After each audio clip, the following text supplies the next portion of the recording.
इस समय की सबसे बड़ी जानकारी सामने आ रही है। महाराष्ट्र के चुनाव से एन वक्त पहले कांग्रेस पार्टी उद्धव ठाकरे को लगा बड़ा झटका। बाबा सिद्दीकी के बेटे जिसान हुए एनसीपी अजीत गुट में शामिल।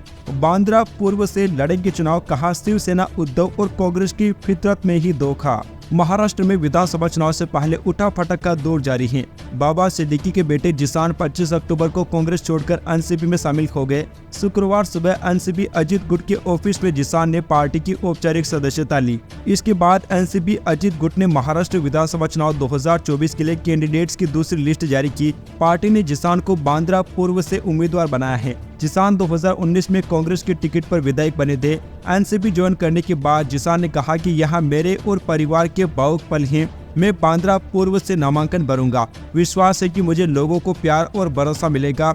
मैं बांद्रा पूर्व से दोबारा जीतूंगा। शिवसेना उद्धव गुट और कांग्रेस की फितरत में ही धोखा है। एनसीपी में शामिल होने के बाद जिसान सिद्दीकी ने कहा कि महाविकास अघाड़ी ने अपने उम्मीदवार घोषित कर दिए और कांग्रेस की सीट शिवसेना यूबीटी को दे दी। यह बहुत दुर्भाग्यपूर्ण है। पिछले कुछ दिनों से कांग्रेस और महाविकास अघाड़ी के नेता मेरे संपर्क में थे, लेकिन उनका इरादा धोखा देने का था।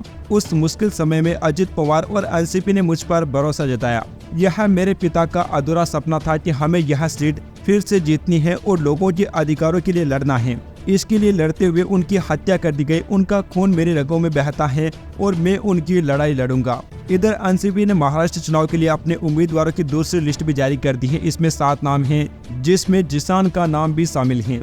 जिसान सिद्दीकी को बांद्रा पूर्व से टिकट दिया गया है। महाराष्ट्र विधानसभा चुनाव के लिए कांग्रेस ने 48 उम्मीदवारों की पहली लिस्ट जारी कर दी थी। पूर्व सीएम पृथ्वीराज चौहान को कराड़ साउथ से उम्मीदवार बनाया गया है। नागपुर दक्षिण पश्चिम से डिप्टी सीएम देवेंद्र फडणवीस के खिलाफ प्रफुल्ल विनोद राव गुदरे को टिकट दिया गया है। Subscribe now and press the bell icon. Never miss an update.